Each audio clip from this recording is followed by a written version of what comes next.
ladies and gentlemen, thank you very much for being here today. Thank you to IR Global Network for inviting me. It's a great pleasure to be here with you today, and welcome to Italy.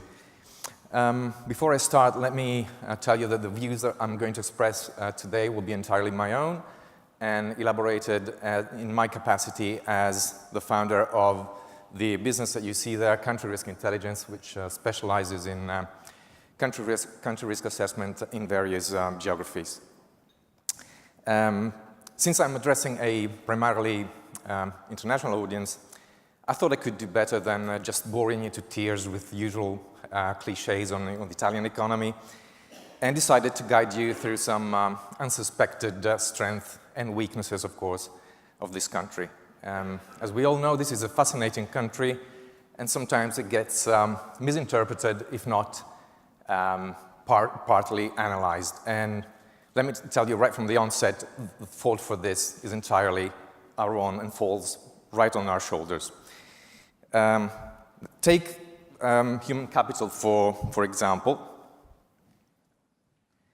In 2017, it is believed that more than 130,000 Italians left the country, and 37% of them were between 18 and 34 years of age. Now, just bad news? Should we get into desperation mode right away? I don't think so. Let me put it this way. Many analysts point to the fact that this is a brain drain.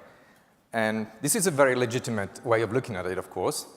But also, if you look at the flip side of the coin, you can see that there's a wide range, and I'm saying to my fellow Italian in the audience today, at long last, there's a big crowd, a big group of people, young people, who finally feel confident, capable enough of challenging the market and leave the comfortable confines of their homes.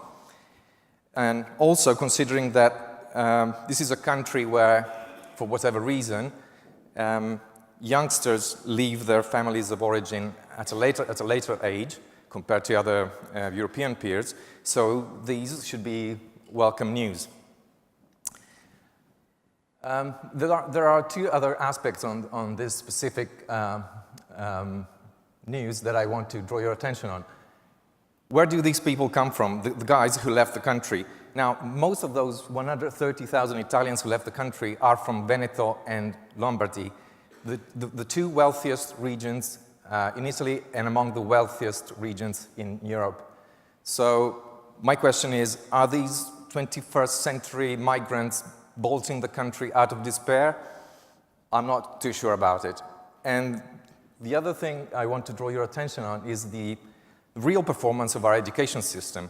If those youngsters feel confident enough at that age to leave the country, one way of looking at it is also to underline that probably the education system is not as bad as it looks or as bad as it's been portrayed over the years. And so we should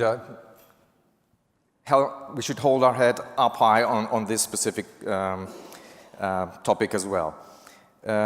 There are other parameters I want to draw your attention on, which is this one. This is a chart showing the number of the 400 grants awarded by the European Research Council last year across the world. There are participants from the Americas, Europe, everywhere, and Italy seems to fare rather well. Starting grants, Italy is number 2, right after Germany, and it is performing really well also in terms of consolidator grants. Now, the consolidator grants are the ones awarded to young professionals in their 5th or plus year of professional experience. These, in my views, should be news we should make a better use of this information, which more often than not gets overlooked, if not downright neglected. And also, we should make use of this information that comes from a very prestigious German think tank forgive my German, but the name is Stiftung Marktwirtschaft. You can see it right up there. And back in 2015, not too long ago, they come up with this very interesting report, which is a yearly report, by the way, which takes into account the explicit debt, i.e. the current outstanding debt of all the European countries, and they couple it with the implicit debt, i.e. the debt which every single country will incur in terms of future obligations, i.e. national insurance. And lo and behold, Italy sits right at the top of the chart. This may sound very surprising to many, but you can see it, you can download it from the internet. These are very intriguing news that we, as Italians, should make the most of. The next slide shows a significant drop in the rankings in 2018. That's the last report produced by this German, authoritative German group of analysts. But you can see that Italy is right in the mix, right along many of the big European peers. The last slide on public finance is just as intriguing as the previous two.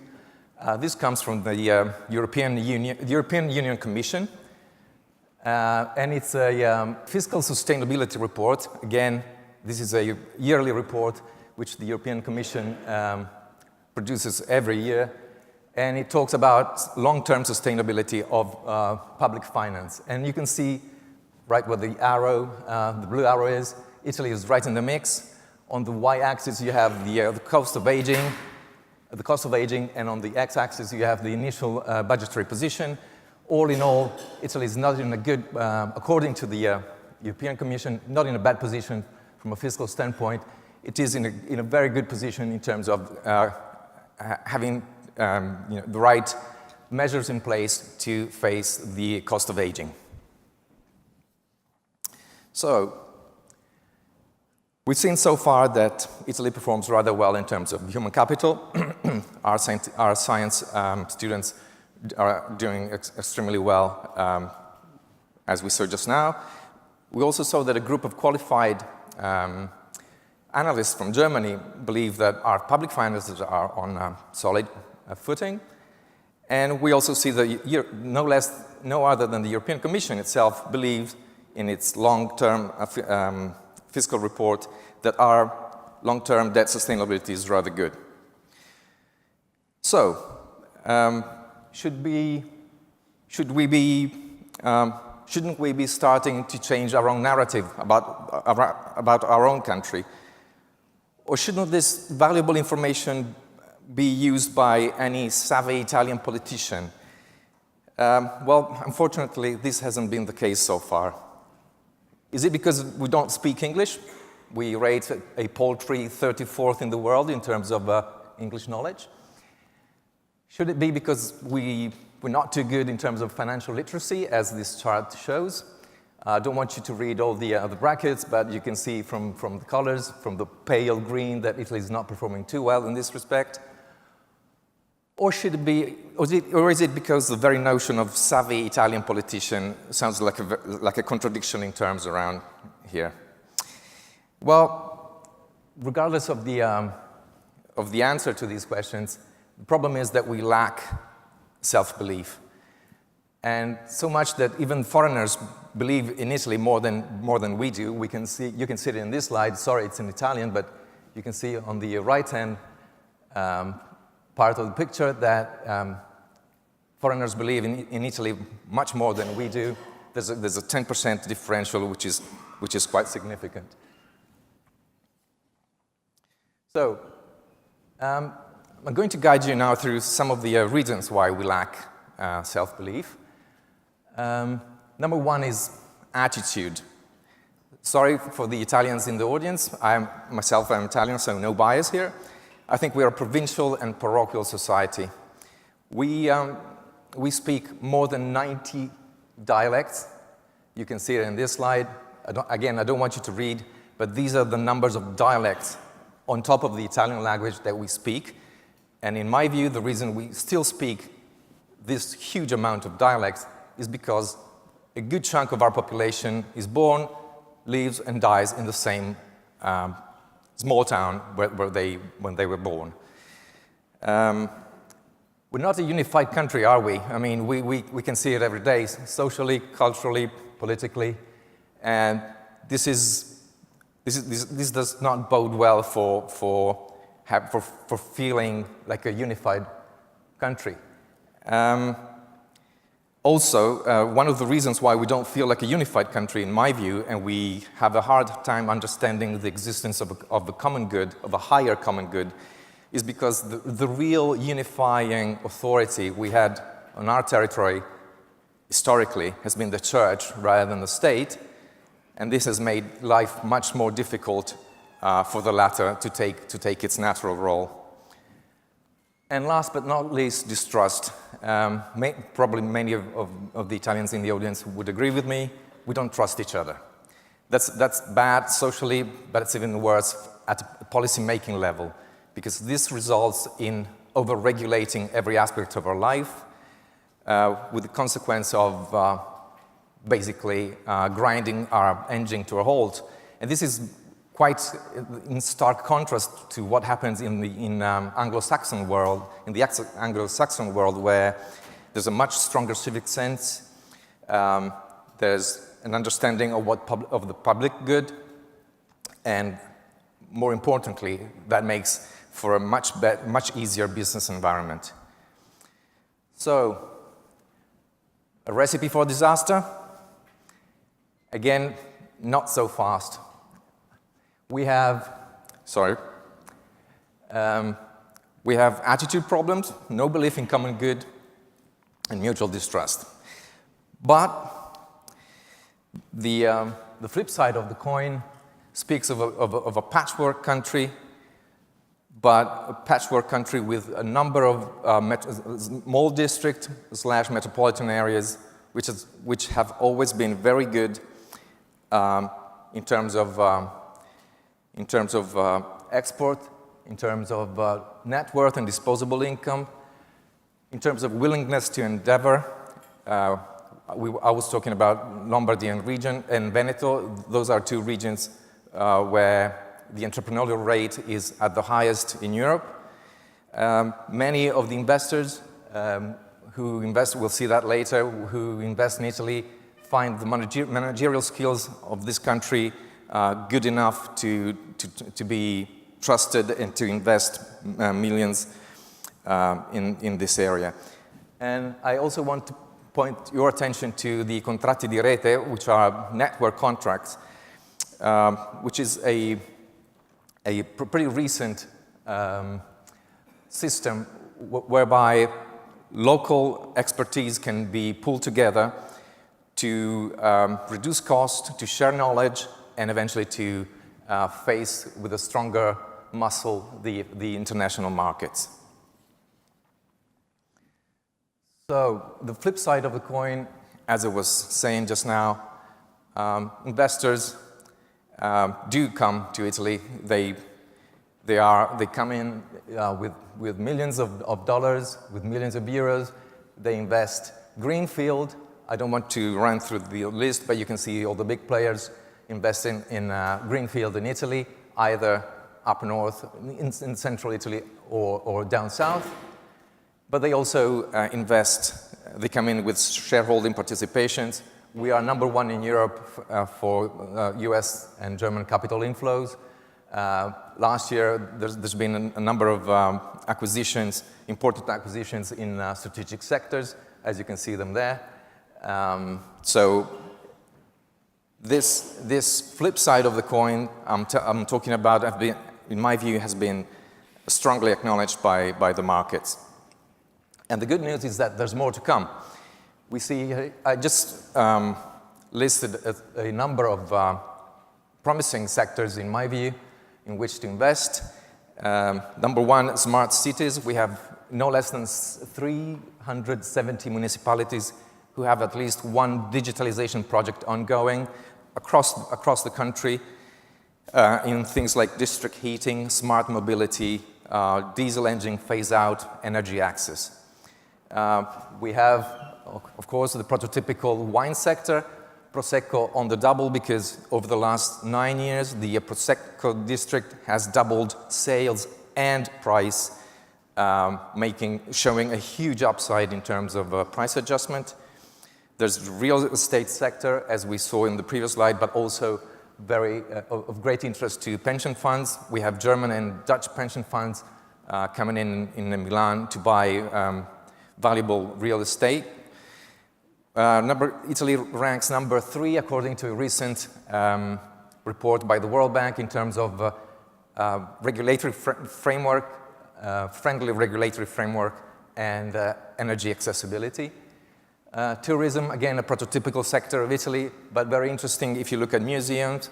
Some of them are profitable and independent, so much that they live on gate receipts and merchandising without the need of state transfers and state subsidies.